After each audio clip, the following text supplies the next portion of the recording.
The ambition of creating a fully reusable launcher has, until recently, remained no more than a dream.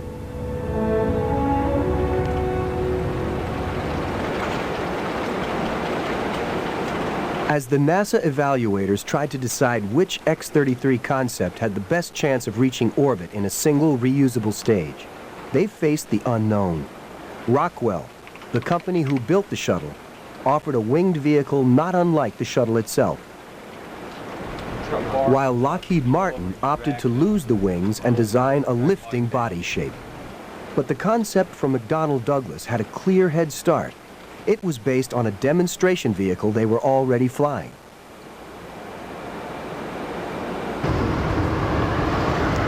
At the Phillips Laboratory in Albuquerque, New Mexico, the Air Force had been testing a revolutionary rocket called the Delta Clipper Experimental, or DCX.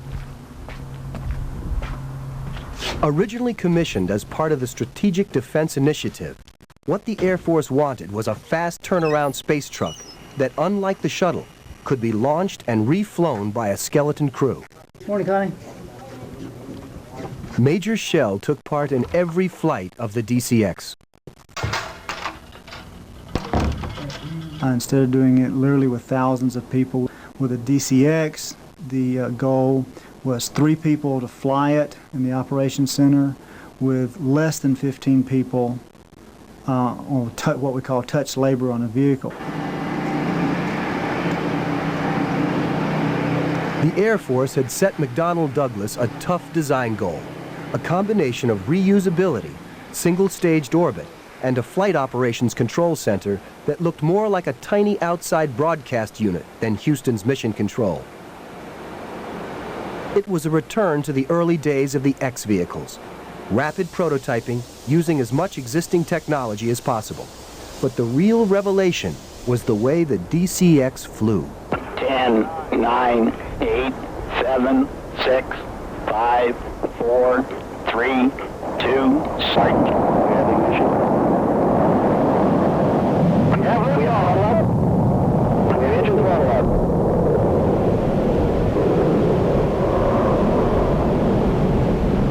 Ascent is good. We're into translation mode. The excitement of seeing it fly the first time, sit there and hover in space without any movement. It was almost like it was hung up on strings. The excitement of, hey, this can actually work.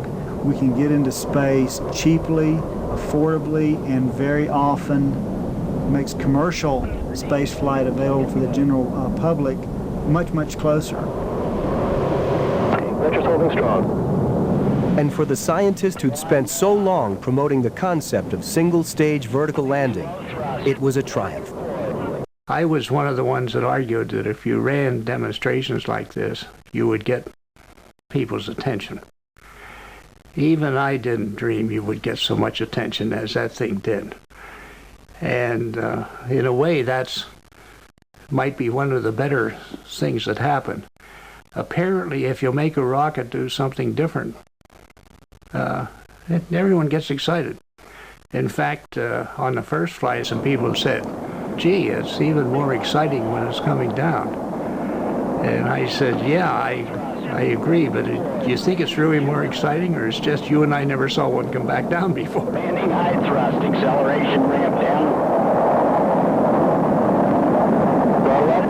We got a touchdown. Touchdown, right on good, right on good. Engine shut off. All right! On each flight, the DCX performed feats never seen before. We did one rotation where we took the vehicle up and rotated through almost a 180-degree rotation. Dipped the nose to, I believe, about 10 degrees below the horizontal, the horizon,